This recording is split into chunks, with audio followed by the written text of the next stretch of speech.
D'abord, il faut noter que la nouvelle civile a écrit une lettre et cette lettre a été adressée aux députés provinciaux d'Ouvira, de Fizi, de Mwenga Walungu.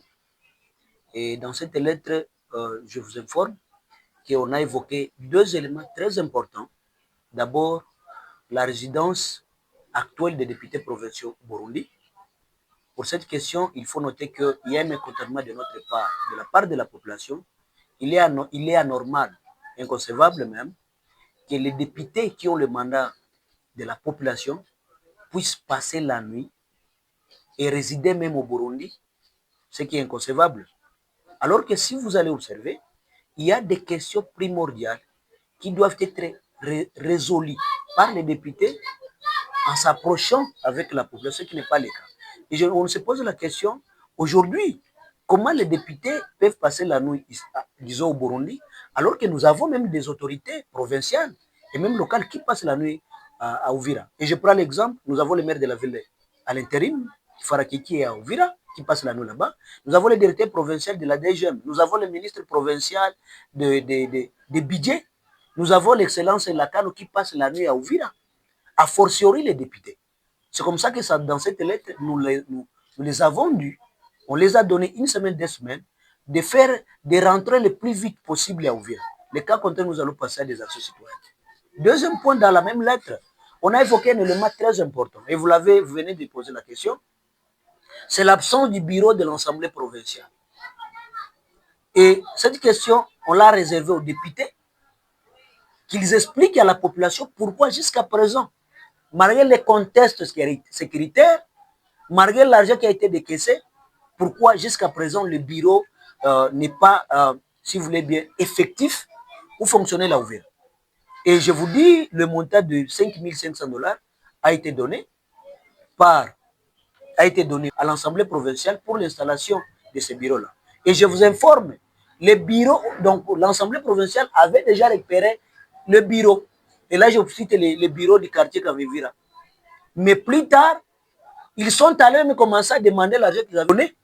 Donc, voilà notre mécontentement. Mais il faut signaler que nous demandons le plus vite possible, un délai même de 2 semaines, qui est l'implantation du bureau de l'Assemblée provinciale, que les députés provinciaux qui résident au Burundi doivent rentrer le plus vite possible, parce que nous, on dit que le bureau va nous servir étant l'organe exécutif de coordination des activités parlementaires.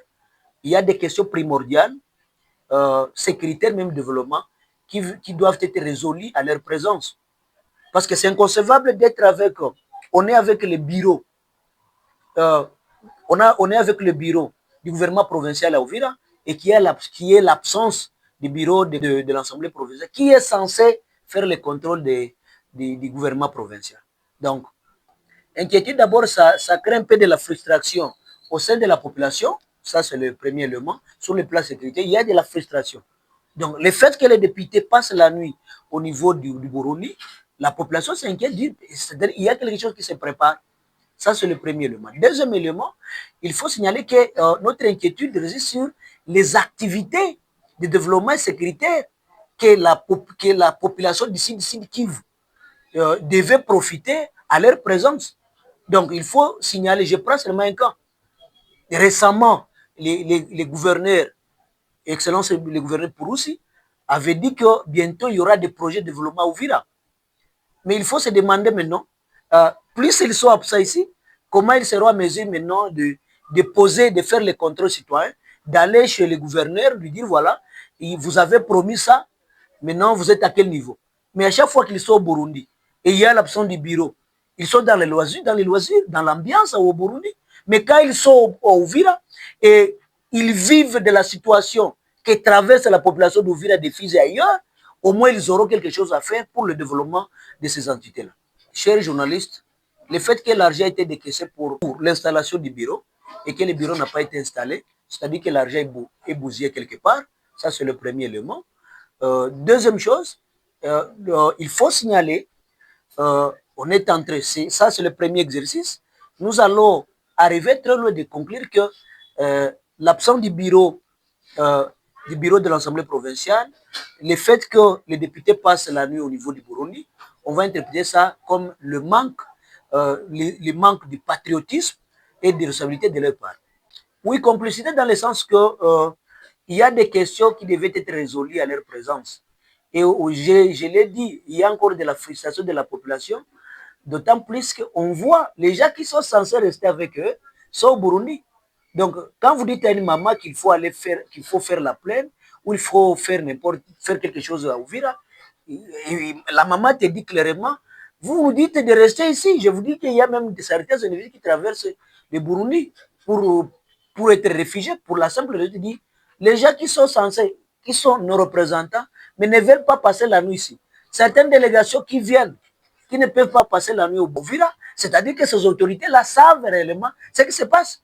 Or, nous, à notre niveau, on ne peut pas croiser les bras. C'est pourquoi que je remercie même les journalistes qui se sont mobilisés pour cette conférence de presse, en fait que quand même la population soit informée, même au niveau national, qu'on puisse comprendre, que le niveau national comprenne qu'il y a quand même un mécontentement au sein de la population. Il faut dire qu'il y a une subordination, parce que dans un pays qui se respecte, lorsqu'il y a un télégramme, vous avez l'obligation de respecter, ce qui n'est pas été le cas.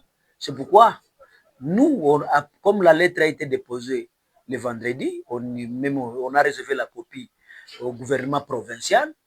Je pense que demain, nous serons avec les gouverneurs pour nous expliquer pourquoi jusqu'à présent, malgré les télégrammes, il y a absence du bureau de l'Assemblée provinciale. Mais à partir des réponses, après, à partir des échanges que nous aurons avec les gouverneurs, nous aurons quand même des choses à dire à la presse et à la population pour donner notre position en tant que nouvelle société civile.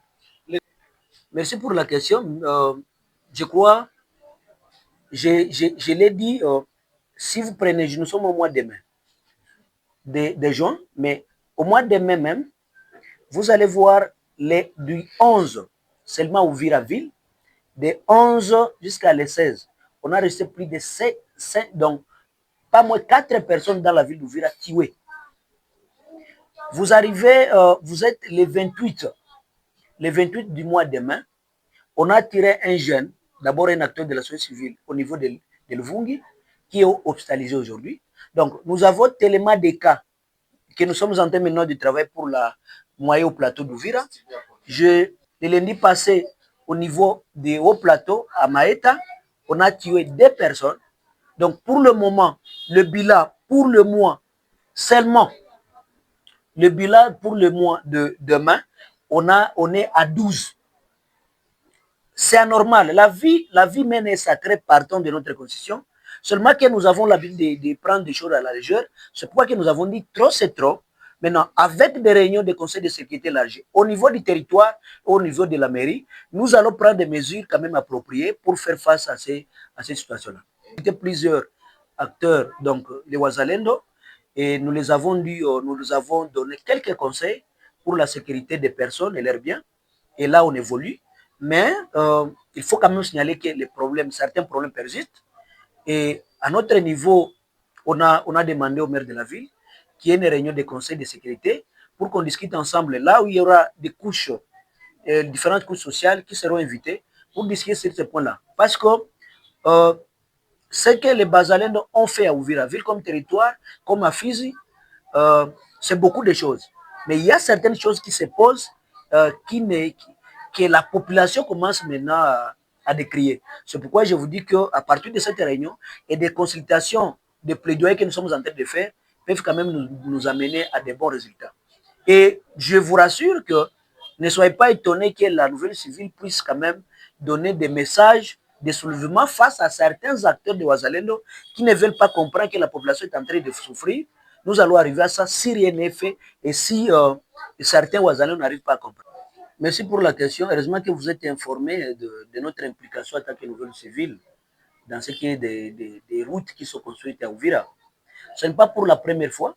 Ce n'est pas pour la première fois. On a toujours décrié. Et aujourd'hui, nous sommes à Ouvira. Si vous prenez la route au niveau seulement des monuments, vous allez voir là où on a posé la fondation. Et l'espace, vous allez voir que l'espace est tellement trop petit. C'est comme ça que dans cette lettre, on a demandé des choses que la mairie d'Uvira, même la copie a été réservée au niveau du gouvernement provincial, les services techniques et les différentes couches, qui est une descente pour évaluation des mesurages dans différents milliers de la route numéro 5. Ça, c'est le premier lieu. Et dans la même lettre, nous avons évoqué la question de l'invitation et d'information des responsables qui savent que leurs maisons sont sous la prise de la route et que ces maisons doivent être démolies le plus vite possible. Voilà ce qu'on a recommandé. Et je vais aller très loin. Si rien n'est fait, parce qu'il y a certaines choses qui nous bloquaient, on évaluait aussi les contextes sécuritaires, nous allons passer à des actions citoyennes. Arriver à bloquer, dire non, les activités de la route ne peuvent pas continuer, par exemple, dans des endroits où nous supposons que ce sont des endroits où on n'a pas respecté les mesurages. Nous allons passer à des actions citoyennes sans même tenir compte, oh, il y a une situation de sécurité, parce que ça sera évoqué plus tard. Parce que si nous laissons, il y a risque que nous puissions quand même perdre la route qu'on a toujours voulu ouvrir. Et là, je profite pour aller même la question de la route numéro 30. La route numéro 30, vous voyez qu'il y a un retard de travaux. Mais je vous informe que les samedis, on a fait une réunion avec l'entreprise pour leur dire, dans le cadre du contrôle citoyen, pour leur dire il y a retard des travaux sur la route numéro 5, alors que vous avez au moins l'argent. Mais il faut quand même signaler que la route numéro 30, c'est une route qui est financée par l'Union européenne et que l'entreprise a l'argent. Et la simple réponse de l'entreprise pour dire, donc l'entreprise a montré tout simplement que les machines sont bloquées au niveau de la frontière Kavivira pour des raisons administratives. Nous avons descendu en tant que nouvelle civile à Kavivira, à la frontière Kavivira, et on a discuté avec les autorités frontalières pour leur dire aidez-nous. En attendant les procédures administratives, comme il y a du sable qu'on a déjà commencé à mettre sur la route numéro 30, qu'on autorise d'abord les machines, les engins, de continuer d'abord de faire le travail et plus tard on viendra payer l'argent par après. Heureusement, on a trouvé un compromis. Donc, aujourd'hui, c'est prévu que l'entreprise puisse déposer une lettre de l'autorisation auprès de l'inspecteur de la DGDA pour faciliter, c'est une procédure administrative, pour permettre l'autorisation de ces engins-là, afin que l'entreprise débute le plus vite possible les travaux sur la route numéro 5. Mais il faut signaler que nous avons dit à l'entreprise, dès que les machines, vous les aurez, les engins, vous les aurez, et si rien n'est fait, nous allons passer à des actions citoyennes pourvu de voir que maintenant, il y a avancement des travaux.